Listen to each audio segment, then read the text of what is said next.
Hey guys, welcome to another video. My name is Beth from the Oil Raven, and today I wanted to talk to you guys about kids, specifically focusing on kids' emotions today and how they can help, essential oils can help them deal with change. So I wanted to be really specific, and this is going to be an oil just about kids. We're going to talk a little bit about what helps us as well along the way, but it's going to be tailored for that specific topic, how they deal with change. So for us, we're an army family, so I know this is something that will happen constantly. For us, change is constant in most people's lives, but particularly for defence families that move around all the time.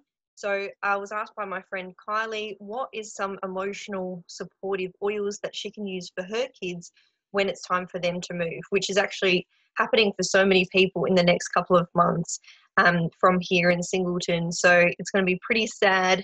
We know how to sort of process those emotions, or at least we're learning to as adults. But I think it's really important to start the kids acknowledging what they are feeling. And we're going to talk all about that. But of course, it's not just for defence families. This is for all kinds of families, whether it's something as simple as, I don't know, the lounge room being moved around and a kid may be having trouble, processing the change physically in their environment, or something as big as starting school, starting daycare, maybe getting a new brother or sister. There are so many different things that could be different and changing and constantly changing in kids' lives. And I think that's why it will becomes a really important topic. So we're recording, I'm using Zoom, so I'm hoping everything is going well. I'm going to share my PowerPoint with you guys.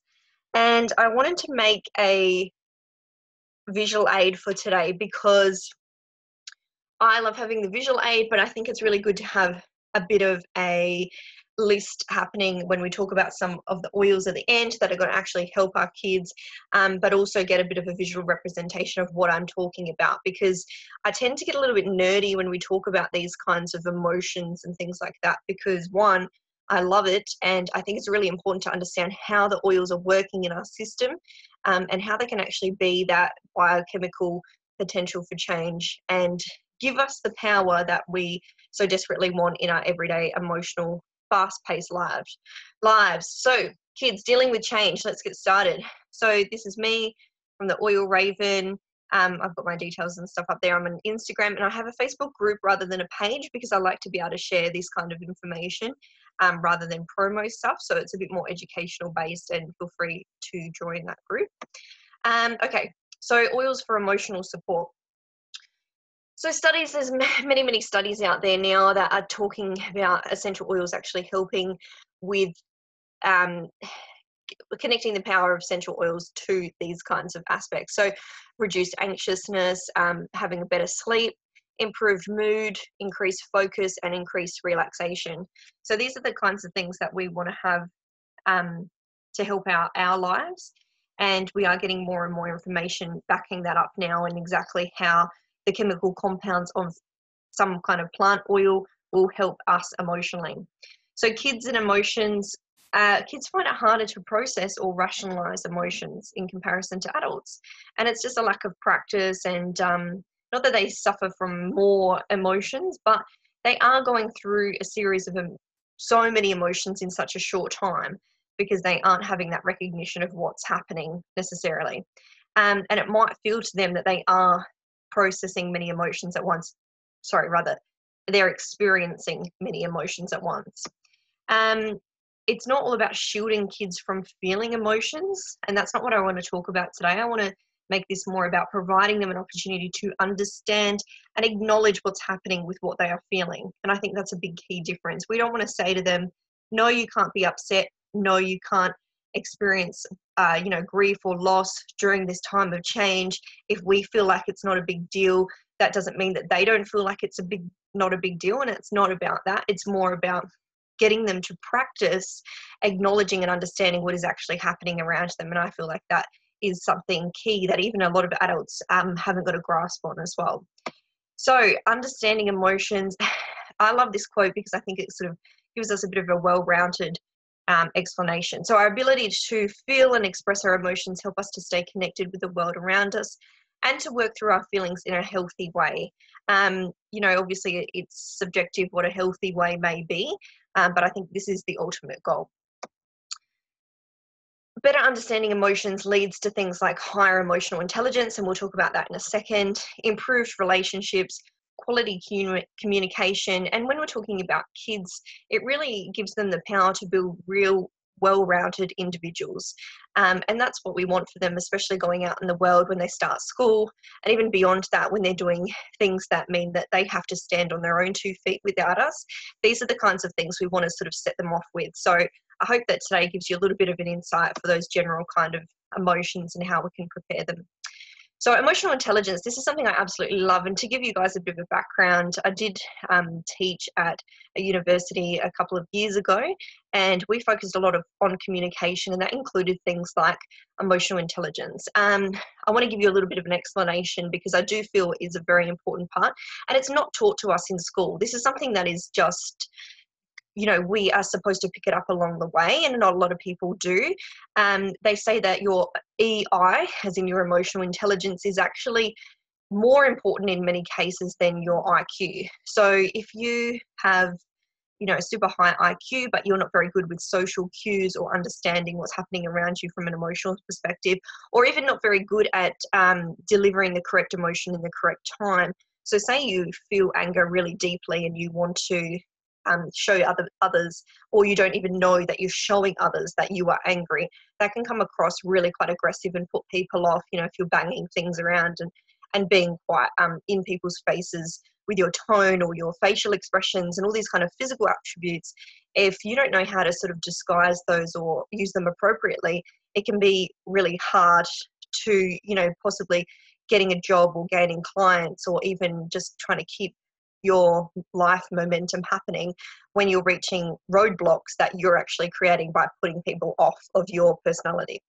So it is a person's basic underlying capability to recognize and use emotion. So just exactly what I've just explained. And it's the way that we respond to people, environmental demands and pressures. And I think this is a really key point, because if we can start to teach our kids how to deal with environmental demands, pressure, and other people, then they do become those well-rounded individuals and can start picking up on how they should be correctly using their emotions and how others are feeling around them. And when you can become quite an empath and know when to stay away from somebody, or using your gut intuition at the same time. So I absolutely love this kind of science, and I think it's so valuable in any kind of aspect, starting school right through getting a job. In saying that, my emotional intelligence is quite high, and my IQ isn't. So I'm being able to use that to my advantage by only ever sitting a couple of job interviews in my entire life. And the other jobs that I've gotten, which have been, well, you know, decent jobs and decent opportunities have come my way.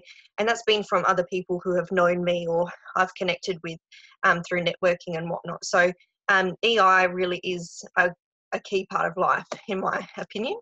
So emotions and oils. So essential oils allow us to be ready for anything. So if you guys have listened to my emotions workshop a few weeks ago, I spoke about how an essential oil, being such a small molecular weight, can enter into our cells and give our cells new information. So it does become this biochemical potential for change. We have an opportunity to provide ourselves with new information and cut through old habits and old responses to certain situations and get in front of our mood. So understanding how we might react to something. We'll talk about a little bit of the process there as well. But for our kids, this is giving us the opportunity to give them this before we end up being in these old habits or old responses, much like we are now as adults, and having to almost retrain our brains. If we can give them the gift of this early on, they avoid all that emotional heartache and kind of things that we go through trying to rewrite old habits that are doing ourselves damage. Not all the time, but you know, I know you can probably imagine something that you do frequently. Maybe it's something out of these basic human emotions. So I love to include basic human emotions when I talk about emotions, because I feel like this gives us a real clear idea of where an emotion is coming from. So anger, fear, happiness, disgust, sadness, surprise. A lot of people will talk about being very anxious, but that's actually coming from fear. So when we can think about what basic human emotion are we actually feeling when we talk about things like jealousy or resentment, what is the actual basic emotion? And once we understand that, we can start to figure out how we need to move forward. And I like to look at the opposites, anger, we want to turn that into happiness and those kinds of things. So what exactly are we trying to process by feeling certain emotions? So oils and basic emotions, they are going to help us do the following when it comes to the emotions.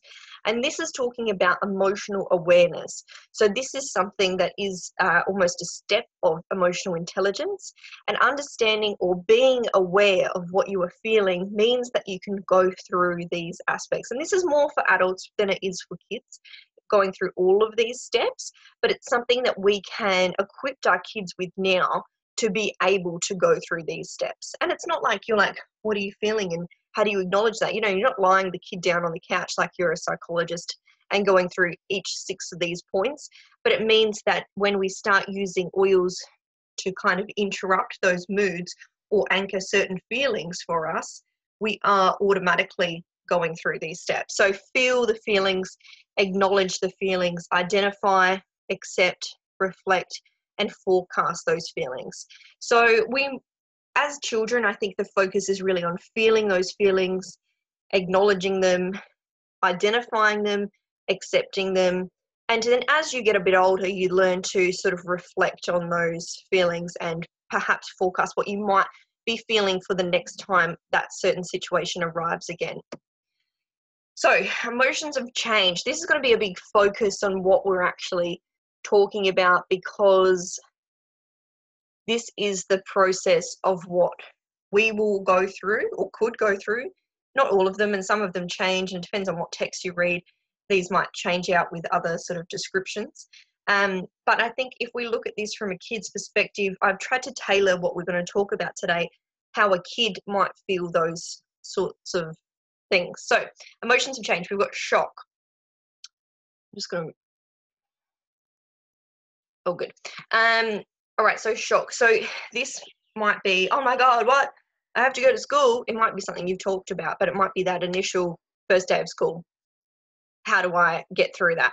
Denial, I don't want to go to school, or I don't want to move house, I don't want to leave my friends. And then when you're realizing that's what you have to do, there might be that anger associated with it. This is terrible, all those kinds of things you're imagining your kids saying. Bargaining. So I like to see this. I'm going to explain this a little bit more. Depression.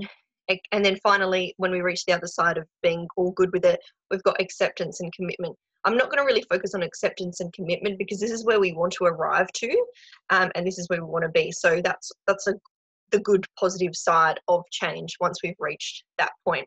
And again, remember, we don't want to eliminate any of these emotions from change for our kids, but we want to be able to address them and make them acknowledge them and be okay with it.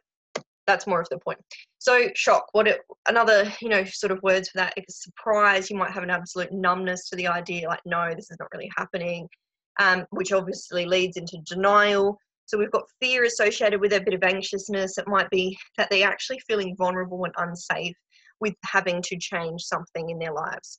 And leading that, going from unsafe, where we have that fear, it can flow into anger, where you're really frustrated. They might be really resentful of you for making that change happen. Like in our situation, it might be like later on, oh, Dad, you're making us move again. It's your job. All those kinds of like, who do I blame? Who can I put this on? And irritation, of course. Bargaining, I like to think of this as resisting or opposing an idea. So when you're a kid, if you think about bargaining, that might be something like, oh, but I might get to go home, or maybe we won't leave if I do this, or maybe they see how upset I am, I'll be able to get away with not going to school, or maybe if I fake a sick day, I won't go to school, these kinds of things.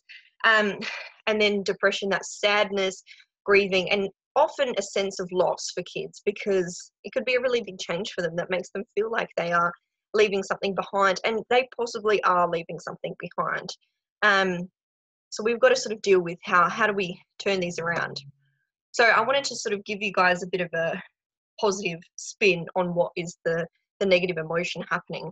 So shocked to prepared, denial to acceptance, angry to comforted, resisting to focused, and sadness to happiness. So what oils are going to help with what? So shocked to prepared, shocked, got oils for, being shocked about something, the basil and peppermint, and then being prepared is more of those invigorating blends, or hotter, warmer oils. So we've got like wild orange, cinnamon, juniper berry is a really good one for dealing with fear as well. Lime is that zest for life. So we've got that, I can do this kind of feeling coming into it. Spearmint, another invigorating one, very similar to peppermint, and black pepper as well. Black pepper is mentioned at the end as well. So might be, I feel like that's one that sort of goes under the radar a lot. Unless you work with it one-on-one, you don't realize how good it can be emotionally. Not just something to chuck in your cooking. So shocked to prepared. Now, I wanted to also focus today on a little bit on the new kids collection from doTERRA, because Brave and a series of others are in this collection, and it fits in really well. A lot of the ones that are more emotional based, I've left out a couple because they're more physical, for physical ailments and things like that, but a lot of them do fit into the emotional side. So blend, this one I've got Brave here. I'm going to sort of just talk about the idea of what it's supposed to do. So it's a courage blend, energizing, invigorating, American spelling there in the slides, remember that. Supports a positive mood by helping to manage feelings of occasional stress or anxiousness, promotes feelings of confidence, courage, and belief in oneself. So I feel like Brave is a really good one for preparing for change and preparing for anything, because you do need that courage before you adventure into something new, and that's sort of the point of this blend here. Just again, when we are talking about oils, I mean, again, as in, I'm going to repeat myself from previous videos, when we're talking about oils, and even when we're talking about the kids collection here, they aren't for use for really little kids unless you're going to dilute. So even for, so this is the kids collection that I've got here in my hand, and I haven't yet diluted it for my daughter Anna, who is about to turn 3. So she can use them from 3 on, but to me, when I use it myself, I can tell that this is quite a strong blend, and we have that sort of consistency happening with people through the US who don't dilute as much as we will here in Australia. And why not dilute it? You can get more life out of the oil. And also, if you're going, let's just use this one as an example, if you want to make up your own blend out of these single oils, keep to a really low ratio, maybe 5 to 7 drops in total, and then top up with the coconut oil or some kind of carrier oil. That's completely up to you what you use and what kind of, how many drops you do put in, but dilution is very, very important. Just making sure that we have, skin sensitivities. We're making sure that we can spread the oil further without it being too hot or too full on the skin. And of course, that means it can get into our cells a lot better as well. So safety is important. And if you haven't heard much about safety, I do recommend you check it out. So we're only talking about topical use here, and of course, using the diffuser, which is great. Something like the Brave Courage blend, that's ready to go as a topical blend. So that's what you'd use just on your skin to roll it on. All right, let's move on. So denial to acceptance, we've got vetiver, which is a beautiful, beautiful sleep oil. It's quite, I don't mean beautiful as in it's floral, but it's a real like dirty, earthy smell. I really quite like it. Hyalochrysum, so this one's known as liquid stitches, but it's interesting to see the sort of, it can be a really invigorating one when it comes to emotional support, which I've discovered just recently. Juniper berry, again, for fear. Jasmine and rose, they're quite feminine scents, as you can imagine or already know. Balance. Jasmine and rose, I feel like, are good ones for being in the moment and that self-love side of things. Balance, our grounding blend, one that is the most popular oil as far as blends are concerned. Also comes in a deodorant and stuff now. Bergamot, that's a beautiful citrus, which is really good for self-acceptance. So of course it has to be in here. And Lang Lang, which is a really joyful blend. This is like it's a perfect kids oil because and for if you're feeling really moody and stuff like that, I feel like Lang Lang is such a fun oil to put on yourself.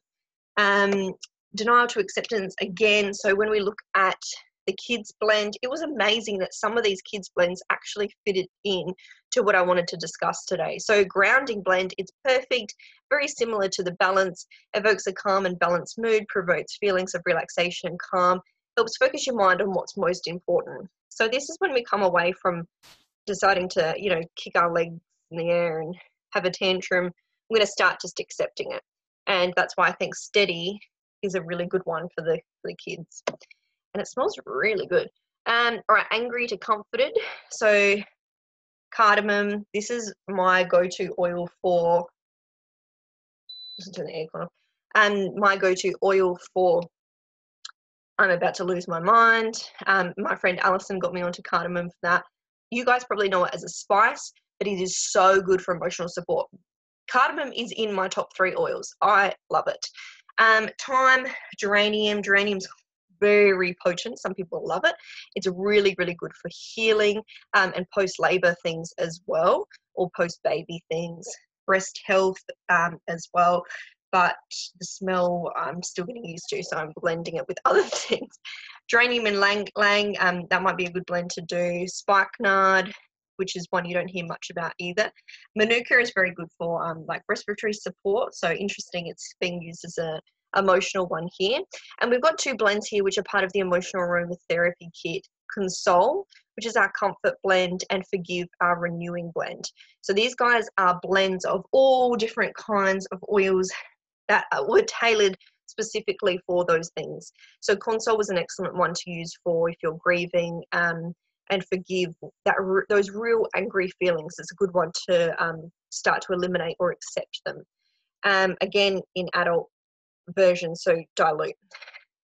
So we actually had one for this section as well, Calmer. So I feel like when we're talking about kids, we don't necessarily want to replace a angry emotion with a happy emotion, but we want to help them accept and be okay with what they are feeling for that angry emotion. So we don't want to have, it's almost like forcing a kid to do some kind of activity when they're just not ready for it. We want to give them a hug first. So I feel like that's why I wanted to go to Comforted instead of angry to happy. We'll go to Comforted first, especially for little people. So the Calmer Restful blend is good for that because it creates that restful atmosphere, which is very good for sleep. So this is a really great kids oil for sleep. I've just got it in my hand here. But we also want to have them, we want to make them comforted. We want to give them that opportunity to acknowledge what they're feeling and be okay with that. And then we can move into the happy atmosphere and moving on once we've already acknowledged what's going on. Provides those soothing and relaxing feelings throughout the body. So when you're angry, you're tense, you want to, of course, be relaxed. So I feel like this is the perfect transition blend for that emotion. So Resisting to Focused, Vetiver, again, this one keeps coming up, which is really interesting for an emotional perspective. Spikenard, Fennel, Digestion. Now, Digestion, I think when you look at your blends that you would have for physical things, or you think they're for physical things, have a look at the emotional side as well. So Digestion, if you're thinking you're resisting and you want to focus on what's going on, Digestion is a good one to actually digest that information or digest that emotion and be okay with it. So if you're a good one for study as well, because if you've got all these things you have to absorb, Digestion can be a really good one for that. Lemon, of course, our oil of focus, so it has to be in here. And rosemary is a really good one for memory, but another great study oil. So if you have young teenagers or teenagers studying, lemon and rosemary are such a great study blend to go to. Spearmint, which is another one I would suggest for study too, because it's that invigorating side. And peppermint, you can use them both in a very similar way. And our In Tune is our focus blend for adults. So again, just make sure that's diluted. Even dilute that for yourself, because when you do buy it, it comes in a roller, but it's not a diluted roller. So just take note of that. All right, so Resisting to Focus. Again, we had a focus blend in the kids range, which I was so surprised and in love with. This is what I've actually used today quite a bit for myself. So good. So it's got those sort of pepperminty smells and the citrusy. It's just like, exactly the kind of thing you want to have around you when you're trying to get through those mental barriers. So it helps prevent mental distraction, instills a sense of alertness and focus, and helps reduce feelings of mental stress. So when we are resisting something, we are stressed, and this is going to help just bring us back to normal. Okay, so sadness to happiness. Easy air. This is one that, again, is people just think, oh, environmental threats, I'm going to use easy air. But it's a really great one emotionally to reduce those racing thoughts and start to breathe through it. So actually acknowledge what's going on. And a great one for kids in that regard as well. Lang Lang, again, that fun oil. Geranium, we've got a few repeats in here, so you guys can start to get an idea. But I think sadness to happiness is a key one for kids, because you might be having any of these things happening, not just with change, but through the day. These little people go through so many emotions throughout the whole day. So I would be making up a blend, and I think I'm going to, from an emotional perspective, let's make it a happy blend and put some of these oils in. Elevation, again, is part of, this one's part of the original mood management kit, which has balance in it. Serenity and Elevation is the joyful blend. So we've got those citruses in there, and it really is such a happy blend. If you don't have it, that one would be on my list to get. Bergamot, again, that self-acceptance blend. Lemon, everyone loves this. Lemon, it smiles in a bottle. And Melissa, which is a very, very pricey oil, but the emotional side of Melissa is really quite beautiful as well. Denial to acceptance. So this is our last piece of the puzzle here, when we're just going, nah, it's not going to happen. I feel like I've done this one. Maybe this is a repeat slide. Oh, black pepper. We've already spoken about this. That was our first piece of the puzzle, correction. Okay, so oils for change. Generally, I just wanted to include some for you guys, which you could use for yourself as well. So obviously, it's not just our kids that are being shipped off somewhere or moved when it comes to moving or starting school. They are emotions you're going to focus on as well, or you're going to really experience. So Console can be that comforting blend that we've spoken about, and Forgive. Blue Tansy is a great one for change generally. Bergamot is that optimism. Black pepper is that courageous oil. So interesting, not just something to use in your cooking. Ginger is being really empowered. Lemon, focus. And lime, determined. And I think when we look at all of these together, I mean, that might make a really cool blend. I'll have to put it together and see. It might also smell horrible. Let's try it out. But I think it's really important to look at all of our options, and of course, doing an intuitive pick. Never discount that as an option. That's a great option for you to do for yourself, for you to do for your kids, and get your kids to do it as well. And it's a great way to get your kids involved in using your oils. But overall, we really want to be supporting them in their emotions, teaching them this process of understanding what's happening, accepting what's happening, and moving on, and being able to get on with their days and be prepared for the world just like we are, or at least we try to be. So please take any of today's tips for yourself or for your children or for your grandchildren. And I really hope that gives you a little bit of information about change, how to deal with it, and how to better support our little chillins. I think we're raising a very, very important generation, and it's up to us to make sure that we do it well. So thank you so much for joining us, guys. I'm Beth from the Oil Raven, and I'll see you in the next video, but that probably won't be for a while because I'm going to have a baby in the next few weeks. So thanks so much, guys. Bye.